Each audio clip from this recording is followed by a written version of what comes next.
Este es un video dedicado al análisis vertical y al análisis horizontal. En las presentaciones de clase se dice que el análisis vertical consiste en determinar la posición estructural de cada una de las cifras que conforman los estados financieros con relación a una cifra base.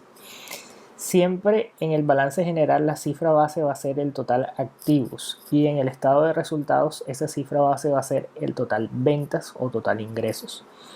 Es importante tener en cuenta algo, el análisis vertical es un análisis de estructura. Yo puedo analizar la estructura de un periodo con respecto al otro periodo sin necesidad de estar haciendo análisis horizontal.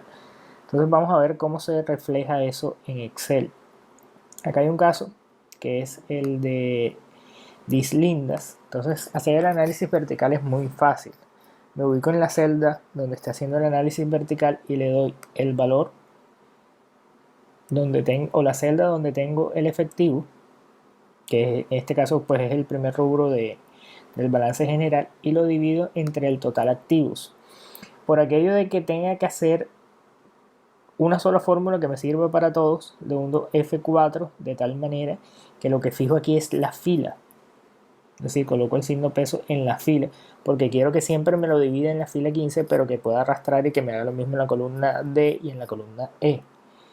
Entonces este 8,43 por ejemplo lo arrastro, le doy aquí rellenar sin formato para mantener el formato de la hoja. Puede haber personas que lo hagan y no le den rellenar sin formato, pierden el formato. Pues considero que uno lo debe mantener, que se vea agradable a la vista, por así decirlo. Cuando miro esta fórmula del 2013, ¿qué es lo que está haciendo? Él está cogiendo el efectivo del 2013 dividiéndolo entre el total activos. Como esta fórmula me sirve, ya con una sola fórmula arrastro y lo puedo llevar hasta el total pasivo más capital y relleno sin formatos. Y aquí estaría teniendo el análisis vertical. Recordemos que el análisis vertical es un análisis de estructura. ¿Qué podemos analizar? Pues rápidamente en esto, la estructura de esta empresa, que es una empresa comercial, nos dice que el inventario de mercancías comenzó siendo un 42%, pasó a ser un 48%, pasó a ser un 57%. Aquí se puede ver ya una concentración importante del total de los activos en inventarios. Y si miramos, por ejemplo, la cartera, las cuentas por cobrar, vemos que eran un 14% y en el 2013 pasan a ser un 24%. Si sumo estos dos, el 82% de todos los activos están representados en cuentas por cobrar e inventario de mercancía. Si es bueno o malo, no tenemos todavía información pues para juzgar. Lo que sí es que se ve que todas las decisiones de inversión, recuerden que hay tres tipos de decisiones que se toman en una empresa: decisiones de inversión, financiación y pago de dividendos. En este caso, todas las decisiones de inversión se están viendo representadas en lo que es el capital de trabajo, que es o capital de trabajo neto operativo, que es activos corrientes, que es las cuentas por cobrar, el inventario de mercancía, menos los proveedores por prestaciones de servicio. En este caso, ¿qué vemos? Vemos que esa decisión tendríamos que ver si es buena o mala, pero ya vemos que es pues lo más importante que están haciendo ellos, y pues después lo comenzamos a analizar. Y desde el punto de vista del análisis horizontal, ¿qué nos dice la presentación del análisis horizontal? Nos dice que el análisis horizontal determina la variación absoluta o porcentual de las cifras de los estados financieros de un periodo a otro.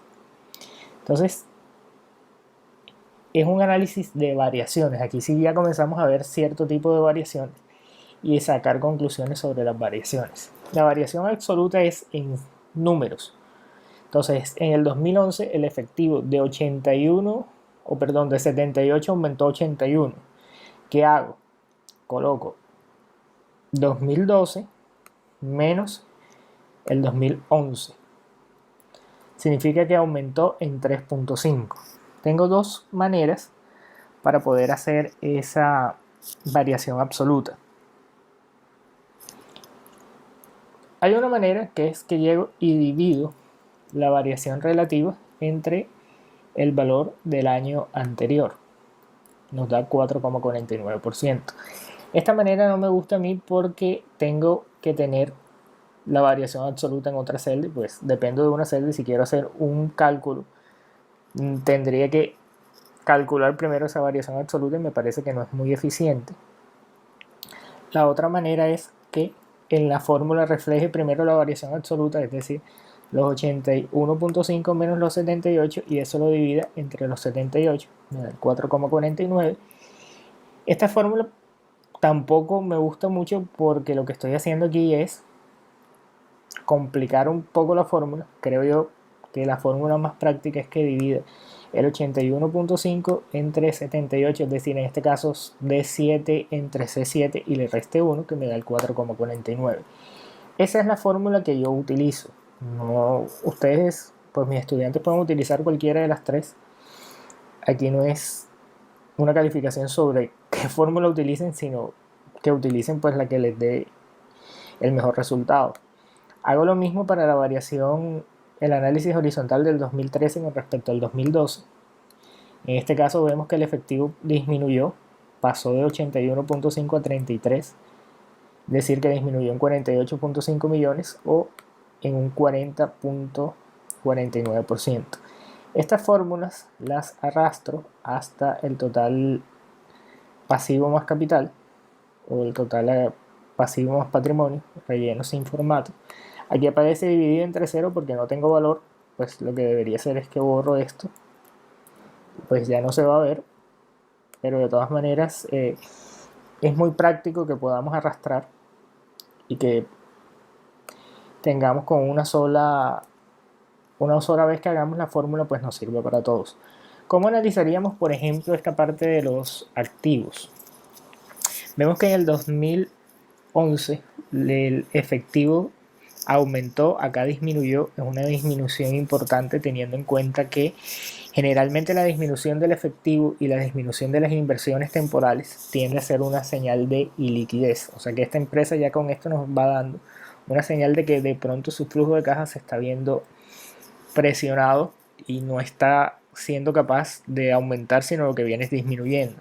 Vemos acá que las cuentas por cobrar aumentaron en el 2013 con respecto al 2012, aumentaron un 233,83%. Es un incremento bastante considerable, viendo que los inventarios aumentaron un 167,32%. Este tipo de análisis de las cuentas que hacen parte del capital de trabajo, que vuelvo a repetir, o capital de trabajo neto operativo, que es cuentas por cobrar más inventario menos proveedores de prestación de servicios, es bueno mirarlas con el estado de resultados. Entonces vamos a hacer el análisis vertical y horizontal del estado de resultados. Recuerden que les dije que la cifra base era las ventas netas, entonces divido las ventas entre las ventas, una redundancia, siempre las ventas netas va a dar 100%, que es lo mismo que da aquí en el total activos, 100%, porque es nuestra cifra base. Arrastro esto sin rellenar formatos y sin rellenar formatos. La variación absoluta es 2012 menos 2011, la fórmula es 2012 entre 2011 menos 1.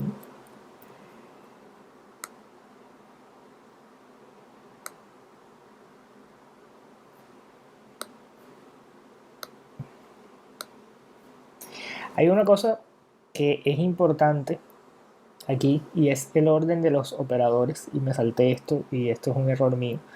El orden de las operaciones es primero multiplicación, división de izquierda a derecha, después viene suma o resta. Ahí habría que ver, esto nos da lo mismo si acá coloco un paréntesis, nos sigue dando el 4,49. Entonces, ¿por qué no es necesario ese paréntesis? Por el orden de las operaciones. El primero divide de izquierda a derecha y después resta 1 a este resultado. No es lo mismo que yo quisiera restar nada más el C11 entre 1. En ese caso debería ser un paréntesis por el orden de los operadores. Estas son cosas que no tienen que ver con manejo ni de Excel ni manejo financiero, sino es concepto de matemáticas. Entonces acá en el PIG hago lo mismo, es decir, hago el análisis horizontal del 2013 con respecto al 2012.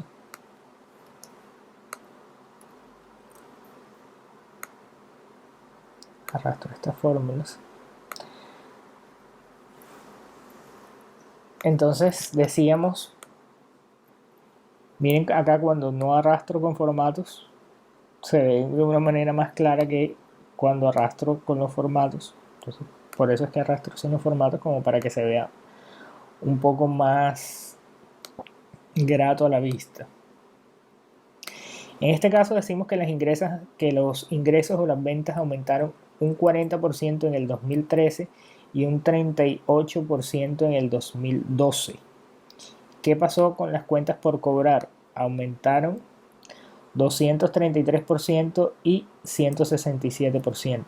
Si estas cuentas se nutren, o el juego de ellas es que yo tengo, por ejemplo, unas cuentas por cobrar iniciales más lo que se vendió menos lo recaudado de las cuentas por cobrar finales, vemos que el incremento de ellas es mayor al incremento de las ventas. Esto nos lleva a poder concluir que hay un deterioro en el periodo de cobro y que ahí se está guardando una cantidad de recursos que puede poner en problemas la liquidez de esta empresa. Entonces, cuando ya comienzo a analizar efectivo, disminuye las inversiones temporales, que es una señal de liquidez, porque es cuando una empresa tiene liquidez, tiene inversiones temporales. Si no tiene liquidez, no las va a tener. No las tiene, entonces un signo de liquidez, disminución del efectivo, otro signo de liquidez y gran cantidad de recursos represados en cuentas por cobrar e inventarios, ya nos va pues dando a entender de que esta empresa podría tener problemas de liquidez.